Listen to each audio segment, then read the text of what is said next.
Lorsque Peter Jackson s'engage à adapter pour le grand écran la saga littéraire de J.R.R. Tolkien, il a moins de 40 ans et 6 films à son actif. Ce néo-zélandais s'est spécialisé dans le film d'horreur à dimension comique, avec Bad Test en 1987, Les Feebles en 1989 et Branded en 1992. Toutefois, il prouve avec Créature Céleste, sorti en 1994, qu'il peut réussir un authentique drame. Hollywood repère les talents de Peter Jackson et lui confie la réalisation de Fantôme contre Fantôme, 1996, une comédie avec Michael J. Fox dans le rôle-titre. L'échec au box-office mondial du film freine l'ascension du cinéaste auprès d'Universal. Il décide alors de travailler sur l'adaptation cinématographique du Seigneur des Anneaux, une tâche difficile à accomplir, soutenue par la société de production New Line Cinema. J'ai consacré ces 7 dernières années de ma vie à écrire, réaliser et produire la trilogie du Seigneur des Anneaux. Ce fut une odyssée épuisante, finalement assez proche de celle de nos personnages, confie le réalisateur. Le créateur de l'univers de la saga, J.R.R. Tolkien, est un brillant universitaire d'Oxford qui, dans les années 10, étudie les auteurs latins et grecs, mais aussi la philosophie et l'histoire classique.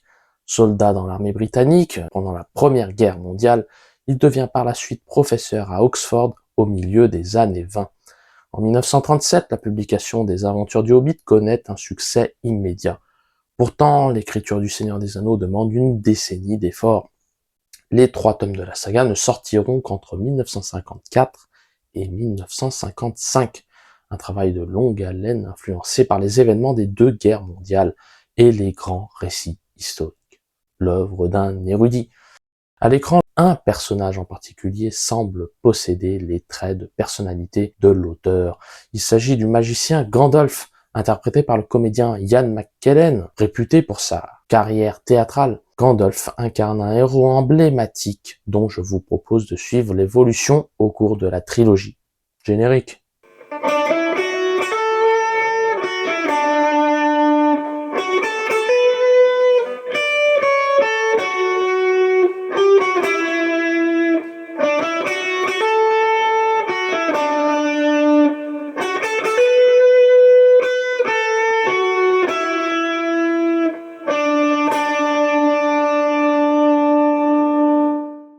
Sortie en 2001, la communauté de l'Anneau marque le début des aventures de Frodon et de l'Anneau. Tournés entre la fin de l'année 99 et l'intégralité de l'année 2000, les 3 films de la saga présentent d'authentiques décors et contribuent à faire connaître la nature sauvage de la Nouvelle-Zélande aux spectateurs du monde entier. Peuplé de créatures fantastiques, l'univers du romancier Tolkien prend vie sous nos yeux. Ainsi, nous découvrons le monde des hobbits, mais aussi celui des elfes, celui des nains et des orques. Et parmi cette diversité d'êtres vivants se distingue la figure du magicien Gandalf. La communauté de l'Anneau expose donc le rôle déterminant de celui qui incarnera la voie de la sagesse dans un monde en guerre. Dans la communauté de l'Anneau, Gandalf incarne un personnage central introduisant le récit. Pas d'aventure de Frodon sans le magicien. En effet, le jeune hobbit est la première personne à le découvrir sur sa charrette. Gandalf dirige son véhicule comme il dirigera plus tard la communauté de l'Anneau. Notre point de vue sur lui s'établit à travers le regard chaleureux de son ami. D'emblée, le magicien gris use d'un humour teinté de gravité. Un magicien n'est jamais en retard, Frodon Saquet. Il arrive précisément à l'heure prévue, affirme-t-il sur un ton sérieux de professeur. Pourtant, la froideur laisse place à un éclat de rire ainsi qu'à une étreinte. Il apparaît comme un membre de la famille de la comté. Vêtu d'une longue barbe et d'un chapeau pointu, Gandalf incarne l'image définitive du sage témoignant son intelligence par l'humour.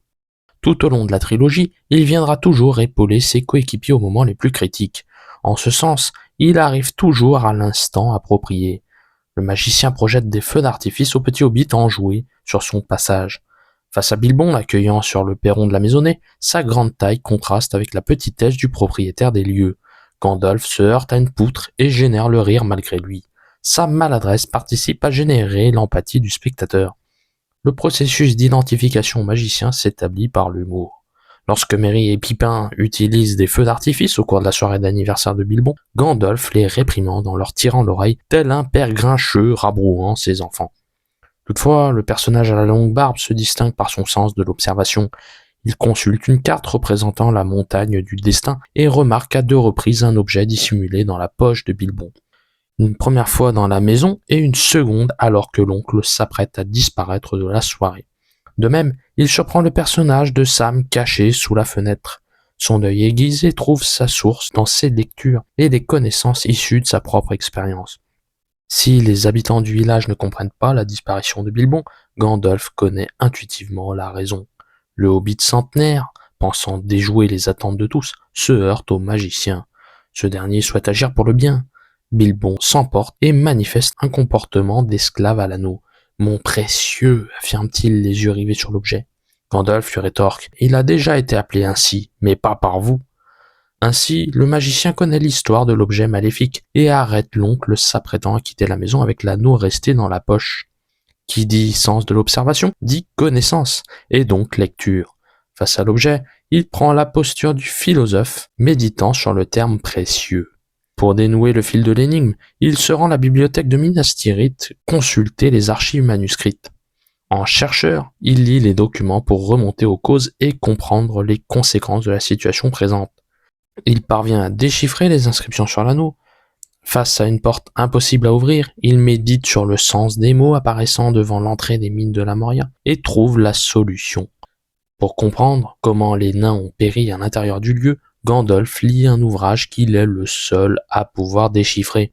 En érudit, il maîtrise la langue des elfes, celle des orques et celle des nains. Véritable anthropologue, il sait différencier les différentes cultures et se montre multilingue. Par sa supériorité intellectuelle, Gandalf s'impose comme le guide. Animé par la volonté de faire triompher le bien contre le mal, il participe activement à la formation de la communauté de l'anneau. Au départ, c'est lui qui demande à Frodon de quitter la comté, de changer de nom et de voyager de jour. Face à Boromir cédant à l'appel de l'anneau, Gandalf lance un sortilège pour le retenir. Lorsque Frodon se porte volontaire pour détruire l'objet maléfique au Mordor, le magicien se montre le premier à le soutenir. Ce dernier prend la tête de l'expédition. Il représente la voie à suivre. Face au maléfice lancé par Saruman contre une montagne enneigée, Gandalf lutte pour protéger la communauté. Dans l'obscurité de la Moria, le magicien utilise son sceptre pour éclairer les mines. Au cœur des ténèbres, il incarne la lumière. Face au terrible Balrog de Morgoth, il l'affronte seul et se sacrifie au nom de la survie de ses partenaires. En figure christique, il donne sa vie pour sauver celle des autres. Au cours d'un échange avec l'elfe Elrond, il donne sa vision d'un philosophe roi capable de gouverner la cité par la raison. En digne disciple de Platon, Gandalf pense qu'un dirigeant consacrant sa vie à la connaissance serait le meilleur pour faire progresser positivement la société.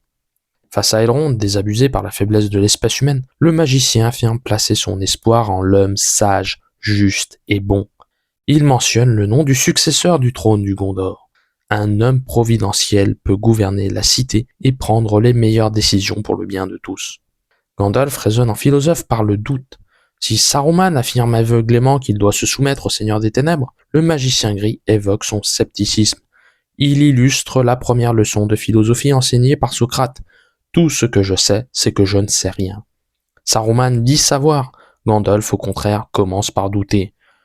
Quand Saruman le sage a-t-il abandonné la raison pour la folie demande-t-il en guise de provocation. Face à la tentation de Saruman d'exercer un plus grand pouvoir, Gandalf use de son unique rationalité pour ne pas céder à l'orgueil personnel. Sa force intellectuelle se distingue de la faiblesse émotionnelle de la plupart des personnes qui l'entourent. Lorsque Frodon lui tend l'anneau, Gandalf le refuse par peur d'acquérir un trop grand pouvoir. Il connaît ses forces et ses faiblesses, aussi bien que celles des autres. Le magicien alerte Frodon sur l'existence du mal en chacun d'entre nous. « Vous ne pouvez avoir confiance qu'en vous, » lui dit-il. Il lui promulgue un conseil que le jeune hobbit n'oubliera pas. Nombreux sont les vivants qui mériteraient la mort, et les morts qui mériteraient la vie. Pouvez-vous leur rendre, Frodon? Alors ne soyez pas trop prompt à dispenser mort et jugement. Même les grands sages ne peuvent connaître toutes les fins. Tout ce que nous pouvons décider, c'est quoi faire du temps qui nous est imparti. L'homme ne peut ramener les morts à la vie. Il doit accepter son impuissance et utiliser son libre arbitre judicieusement. En philosophe, il regarde le monde avec distance. Du haut de la tour de l'Isengard, il médite sur la destruction des arbres par les orques.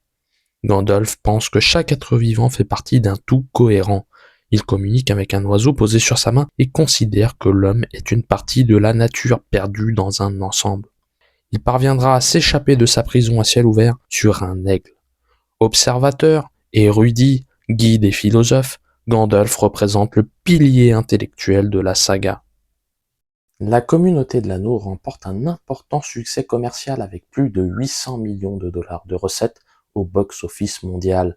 Le film obtient 4 Oscars, dont celui de la meilleure musique. Fort de cette réussite, Peter Jackson sort la seconde partie, Les Deux Tours, l'année suivante. Après avoir longuement présenté les personnages et l'environnement dans lequel ils évoluent, la suite introduit un élément perturbateur en la personne de Gollum et propose une impressionnante séquence de bataille au gouffre de Helm. Le personnage de Gandalf apparaît déterminant. Figure absente et présente en toile de fond, il acquiert une nouvelle dimension proprement spirituelle et abstraite. Dans Les Deux Tours, deuxième volet de la trilogie, le personnage de Gandalf, donné pour mort, se part d'une dimension religieuse inédite. Le magicien n'incarne pas seulement un simple mortel, mais un dieu. Gandalf représente d'abord une vision pour Frodon. Ce dernier imagine la lutte dans le néant entre son mentor et le Balrog de Morgoth. Malgré son absence, le magicien introduit la première scène du film. Son esprit subsiste à travers l'imaginaire d'un témoin. Tout se passe comme si le jeune Hobbit occupait la fonction d'un apôtre du Christ. La métaphore biblique ne s'arrête pas là. Les deux cousins, Merry et Pippin, sont présentés par Sylvebarbe devant le magicien blanc vu de dos. Les personnages pensent qu'il s'agit de Saruman. La mise en scène de Peter Jackson choisit de ne montrer que la réaction des deux témoins de l'apparition. Ainsi, Merry et Pippin assistent à la résurrection d'un homme devenu Dieu. Plus tard, Aragorn, Gimli et Legolas, à la recherche des deux cousins dans la forêt de Fangorn, ressentent une présence. Le magicien blanc approche, affirme Legolas à Aragorn. Gandalf fait d'abord un ressenti avant de devenir une vision. Il apparaît en éclat de lumière au milieu des ténèbres. Pris par les 3 membres de la communauté de l'anneau pour Saruman, Gandalf repousse les armes de ses interlocuteurs. La flèche décochée par Legolas reste sans effet. L'épée d'Aragorn ne répond plus à son maître. La hache de Gimli s'avère inutile. En Christ ressuscité, Gandalf repousse les armes et affirme agir au nom du bien commun. Aragorn, Legolas et Gimli témoignent du miracle. Chaque membre de la communauté regarde Gandalf comme des évangiles. D'abord, éblouissante lumière, le magicien blanc semble une abstraction. Toutefois, son visage apparaît enfin en gros plan. Les 3 amis se prosternent devant lui tel une divinité. Tel le Christ, il connaît la résurrection après avoir vécu l'enfer. Si Jésus souffre sur la croix pour racheter le péché originel de l'homme, Gandalf combat le maléfique Balrog de Morgoth au sommet d'un cachot. Affrontant l'eau et le feu, il réussit à vaincre le diable. Tombé à terre, il raconte son expérience de l'au-delà. Les ténèbres m'entourèrent et je m'égarais hors de la pensée et du temps. Les étoiles tournaient au-dessus de moi. Mais ce n'était pas la fin. Je sentis la vie revenir en moi. Je fus renvoyé jusqu'à ce que ma tâche fût accomplie, explique Gandalf. En acteur d'une forme de parodie, le magicien revient à la fin des temps pour sauver l'humanité de sa destruction. Lorsqu'Aragorn l'appelle par son nom, Gandalf se remémore un ancien passé et une ancienne identité. C'est ainsi que l'on m'appelait. Gandalf le Gris, c'était mon nom. Je suis Gandalf le Blanc. Et je reviens vers vous en ce moment décisif, ajoute-t-il. Au moment le plus critique, il ressurgit en souhaitant libérer l'esprit du roi Théoden du Rohan de l'emprise de Saruman. À l'instar d'un prophète, Gandalf s'exprime par énigme. À l'aide d'un sifflement, un cheval blanc s'avance au ralenti dans toute sa beauté. C'est le seigneur de tous les chevaux, déclare Gandalf. La chevelure du magicien rejoint la crinière de l'animal. En parfaite harmonie avec la nature, Gandalf contemple les yeux dans les yeux son fidèle ami à 4 pattes. Sur sa monture, Gandalf guide ses partenaires. Il montre la voie. Parvenu à la cité d'Edoras, Gandalf dit vouloir conserver son bâton en raison de son vieil âge. Les gardes le laissent entrer. Le conseiller occulte du roi Théoden lui suggère qu'il n'est pas le bienvenu. Le magicien blanc le rejette vertement. Un élément notable au sujet du conseiller, il se nomme Grima, langue de serpent. Dans la Bible, le serpent contribue par son discours à la chute d'Adam et Ève. Sur les conseils de l'animal, Ève goûte aux fruits défendus. Dans le cas de Théoden, il goûte aux propos de son conseiller. Face au roi, d'abord sceptique à la vue du magicien, il subit un tel éblouissement que le miracle s'accomplit. Gandalf expulse le mal de l'esprit de Théoden, soigne sa maladie en le ramenant à la raison et lui permet de retrouver sa jeunesse disparue. Théoden, d'abord vieillard prisonnier de son trône, se lève et marche. Un miracle. Gandalf remplace Grima langue de serpent aux côtés du roi. Il veillera, appuyé par le pouvoir du monarque, à ce que le royaume terrestre soit à l'image du royaume céleste. Il associe son pouvoir spirituel au pouvoir temporel du roi. En messager du royaume du roi, Gandalf quitte Edoras à la recherche d'alliés dans la guerre contre les forces du mal. Montant sur son cheval, il déclare à Aragorn: Depuis 308 ans, je foule cette terre, et aujourd'hui le temps me manque. Avec ma chance, ma quête ne sera pas vaine. Attendez ma venue aux premières lueurs du 5e jour. À l'aube, regardez à l'est. Alors que la bataille du gouffre de Helm semble perdue, Gimli remarque le lever du soleil. Aragorn songe aux paroles du magicien et admire la lumière surgissant à l'est. Le Messie arrive avec toute une armée. Au sommet de la colline, il incarne l'espoir. Gandalf éblouit dans sa chevauchée les troupes des ténèbres d'une lumière aveuglante. Le bien triomphe sur le mal. La grande force du magicien réside dans sa foi. Au cours d'une conversation avec Aragorn, il déclare: Nous devons avoir foi en Frodon. Gandalf croit en la capacité de l'homme d'accomplir l'impossible, à savoir de détruire l'anneau dans la montagne du destin. Il ne s'agit pas non plus d'un hasard si le nom de la montagne suggère que tout homme emprunte une voie déterminée à l'avance par un esprit supérieur. Le destin en lui-même suppose que l'homme agirait selon les directives d'une puissance abstraite. Frodon serait donc envoyé en mission messianique par Gandalf pour accomplir son destin. Le second élément participant à la force du magicien est sa pratique religieuse. Sur la tombe de Théodred, fils décédé du roi Théoden, il déclare au monarque: Son âme trouvera le chemin de vos aïeux. Les morts, tout comme les vivants, ont une destinée toute tracée. Gandalf prie avec ferveur. Il n'est plus simplement, comme dans le premier opus, un philosophe et un sage, mais un prophète et un théologien. D'ailleurs, c'est Gandalf qui conclut le récit de la seconde partie en évoquant le commencement de la bataille pour la Terre du Milieu. Ainsi, Gandalf maîtrise le récit du début à la fin. Il est le prophète et le guide du spectateur dans le récit des aventures de Frodon et de l'Anneau. Les deux tours totalisent plus de 900 millions de dollars au box-office mondial et remportent 2 Oscars. En 2003, le Retour du Roi clôt la trilogie en apothéose. Un morceau de bravoure en la séquence de bataille de Minas Tirith, des enjeux dramatiques prenant la dimension d'une tragédie antique, le récit de la lutte du bien contre le mal, en même temps que l'analyse des forces et des faiblesses de l'être humain. 11 Oscars à la clé, dont celui du meilleur film et du meilleur réalisateur. Dans un monde dominé par les ténèbres, la foi et l'espérance incarnent l'esprit de résistance, et Gandalf découvre sa part humaine. Le troisième et dernier volet de la trilogie, Le Retour du Roi, va s'évertuer à faire redescendre le personnage de Gandalf de son statut de prophète. Le magicien s'humanise au point de révéler ses failles. Non, Gandalf n'est pas immortel. Pourtant, la scène d'introduction du long métrage présente encore un protagoniste maîtrisant le récit. Accompagné d'Aragorn, de Gimli et de Legolas, il chevauche jusqu'en Isengard. Gandalf laisse apparaître le titre du film après s'être rendu visible aux spectateurs. Au pied de la tour, il échange avec Saruman, l'ennemi des faits.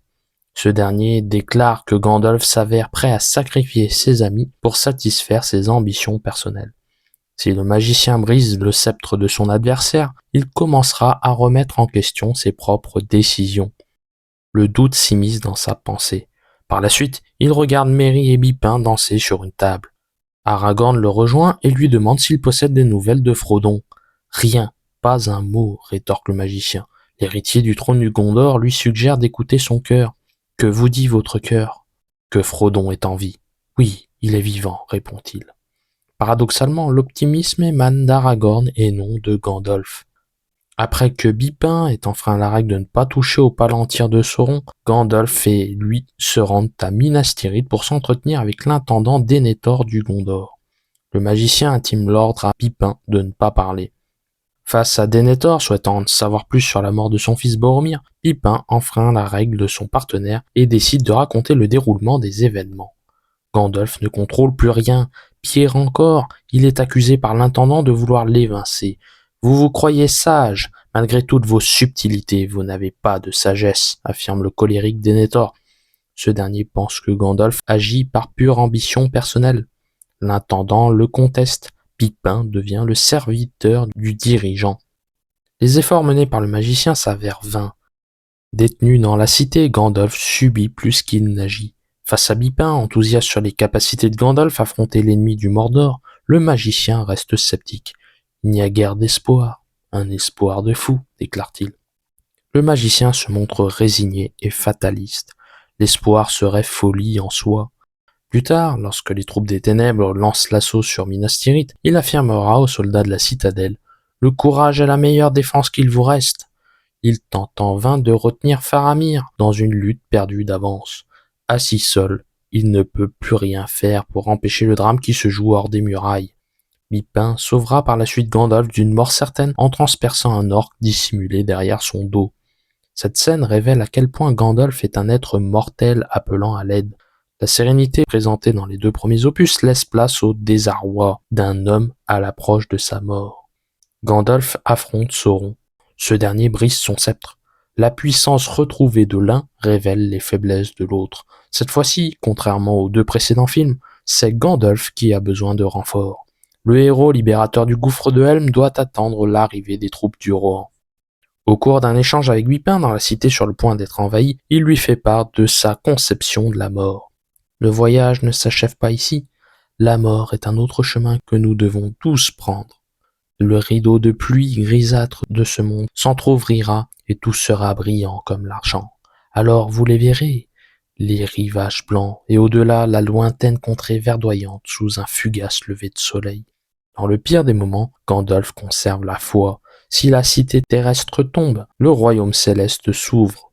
Une manière de présenter la fin comme une transition vers un autre monde.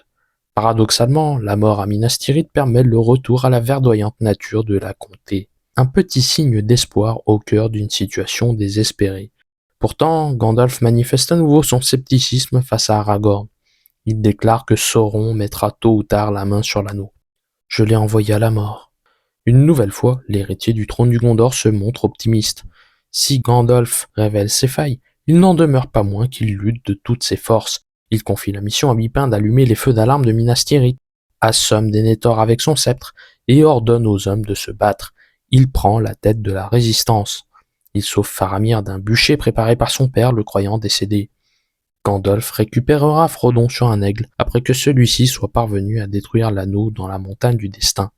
Au cœur des ténèbres de l'enfer volcanique, l'ordre naturel retrouve sa place. Le bien triomphe sur le mal. L'aigle représente la libération de Frodon de son cauchemar. La foi et l'espoir portent leurs fruits. Sans elle, Sauron triompherait. Réveillé dans un lit douillet, Frodon admire le visage détendu de Gandalf. Le magicien rit aux éclats. Le temps d'une séquence, la communauté de l'anneau se reforme. Un passé disparu revit. Un passé qui ne meurt jamais. Tout est perdu, tout est sauf. Le souvenir continue de vivre dans l'esprit des protagonistes. Pour couronner le tout, Gandalf célèbre la nomination d'Aragorn, roi du Gondor. Sa mission accomplie, il laisse sa place. Le magicien amène Frodon et Bilbon vers leur destination finale, un voyage sur les flots en compagnie des elfes. Il dit avoir achevé son œuvre. C'est ici, sur les rives de la mer, que prend fin notre communauté. Je ne vous dirai pas de ne pas pleurer, car toutes les larmes ne sont pas un mal. En somme, Gandalf dresse l'éloge des émotions au fil d'un parcours qui l'a rendu plus humain. Le philosophe de la communauté de l'anneau, devenu prophète dans les deux tours, comprend que le cœur possède lui aussi sa part de vérité. Maître du récit guidant aussi bien Frodon dans son périple que le spectateur, Gandalf incarne avec malice et distance la figure d'un philosophe devenu prophète, puis simple mortel conservant la foi. Véritable boussole pour la communauté de l'anneau, il use de sa sagesse pour faire le bien. Dans un monde sombrant dans la folie, son intelligence représente un élément décisif dans la résolution de l'intrigue. En stratège dominé par la raison, il intervient au moment décisif. Conscient de sa mortalité, il comprend que l'homme représente un élément appartenant à un ensemble naturel, animal et végétal. Et plus que tout, Gandalf articule sa pensée avec la vérité du cœur, et là réside sans doute la plus grande évolution du personnage tout au long de la trilogie. Le magicien, usant uniquement au commencement de sa logique, apprend à développer la vérité contenue dans les émotions humaines. Comme l'écrit le philosophe français Blaise Pascal, le cœur a ses raisons que la raison ignore. Et l'émotion, autant que la raison, nous guide vers la connaissance. Si vous avez aimé cette vidéo, n'hésitez pas à liker, à commenter, à partager et à vous abonner à la chaîne. Et moi, je vous dis à la semaine prochaine.